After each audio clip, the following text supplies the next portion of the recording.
zegny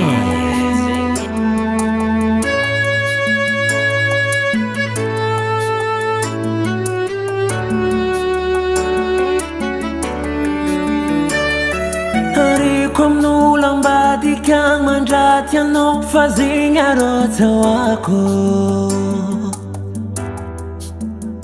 Araro tinolo anao satria tsy mizaka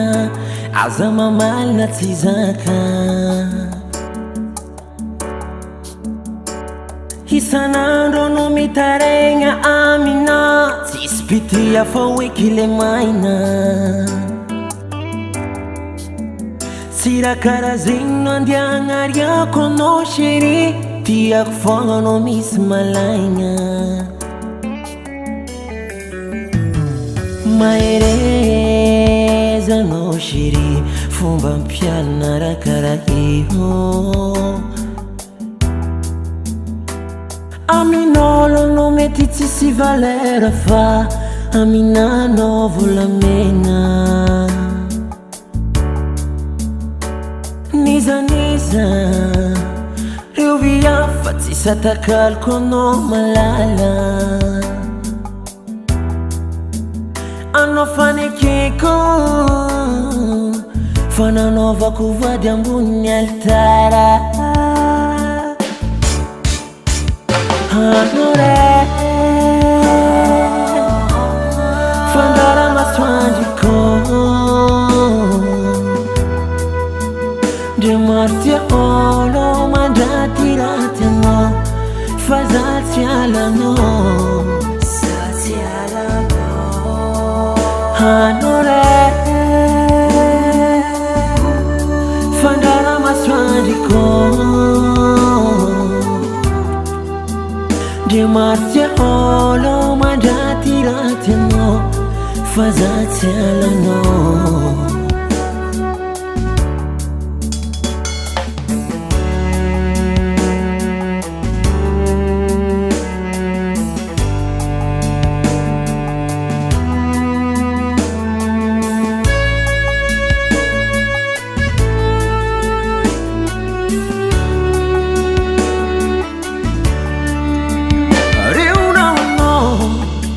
Sinamako mivolagna anao hoe tsy magnivavady Haiko tsara fa tsy tantinao raha karaha zegny Aza mamaly fa tsy tsara gny miady Tohizy foagna mifandiferagna fa zegny sirino tsara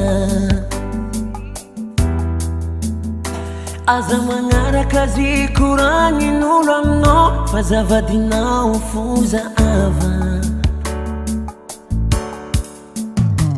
Ndraikindraiky anao hitako karaha mitomoagny Ka magnao an'io aza kifa zegny figny tontany Apodiko ndraiky fitiavako anao tsy mikolokafa Efa miraikitra ampoko ato mandraky izay ka sarotra ninazy ovafafa Anao re fandara masoandriko Ndre maro tia olo mandraty raty anao fa za tsy alanao Anao re fandara masoandriko Ndre maro tia olo mandraty raty anao fa za tsy alanao